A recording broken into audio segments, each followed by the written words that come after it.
keeping a core report stack, your financial dashboard reviewed monthly. In step three, we'll talk about what to do once the numbers start talking back to you. So step three is where things shift from analysis to action. This is the part where real financial help begins. You have identified the pain, you have diagnosed it with the right reports. Now it's time to treat it, but smartly and selectively. The key here is not to overhaul your entire business overnight. Instead, focus on one or two actionable solutions per problems. Don't try to tackle each and everything in one go. It cannot.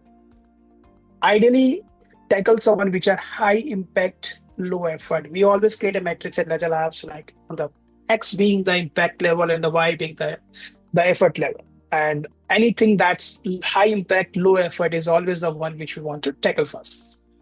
So when you implement, also ask what's the process for executing this plan? What's the timeline for completion? Who's responsible for this task? How will you measure success? So these things should always be put in mind before you implement anything. Otherwise, it's a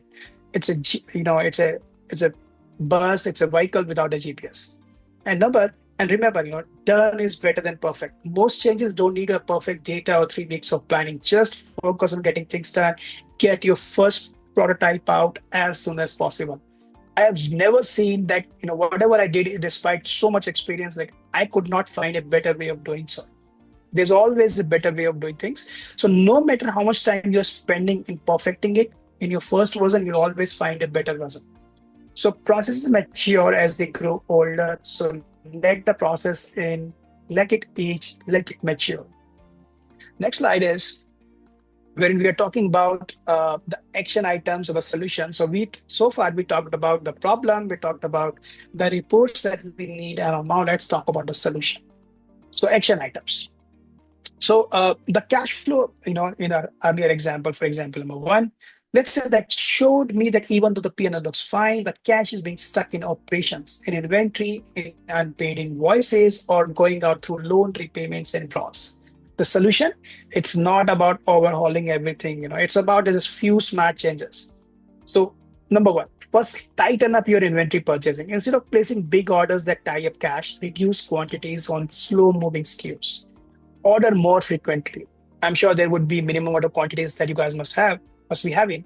But again, if you can do a better job at projecting your inventory, optimizing your supply chain, I'm sure this can be pulled off.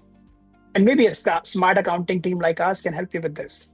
So second is improve your payables and receivables. Talk to your vendors, see if you can negotiate better terms. Something like 30-70 split payments can make a big difference.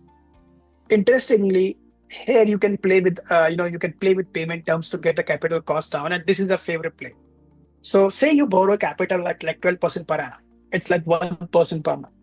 What if I ask my vendor to give me 2-month payment terms and add a 1% fee on top of my invoice? This is still a win-win situation for us, as a cost of working capital has been reduced from 12% to 6%. Now, instead of being financed by the bank, I am being financed by my vendor, right? Further, this capital doesn't come with any collateral. No impact on your credit ratings in case of delay. No liens whatsoever. It's a great way of getting the working capital in the door. You can always play the same game with customers. Then this is what we like most, right? Getting the leverage from the partners.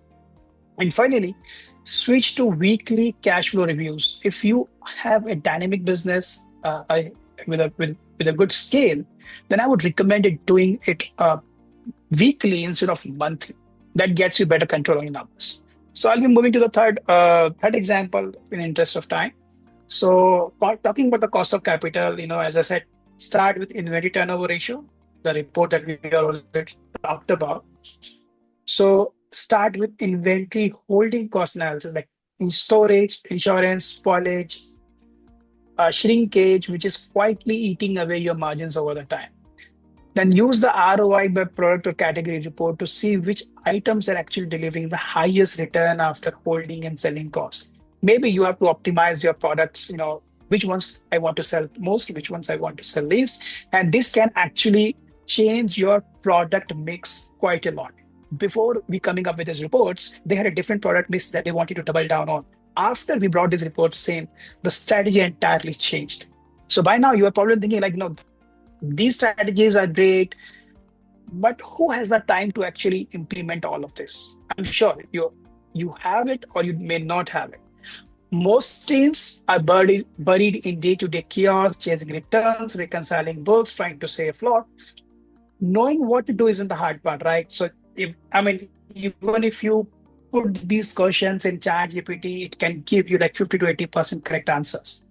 So knowledge, the problem is not the problem is not the knowledge. Knowledge is not the competitive edge in today's world with AI.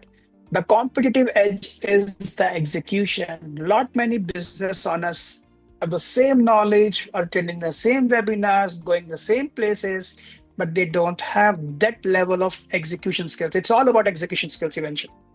So problem is that you have to make a full picture by joining the various pieces and executing it flawlessly in one go, right? Executing it consistently and efficiently is where most businesses fall short. And that's why you need someone who's done this before, someone who can bring in the systems, reports, playbooks already built with experience to implement fast, clean, and scale.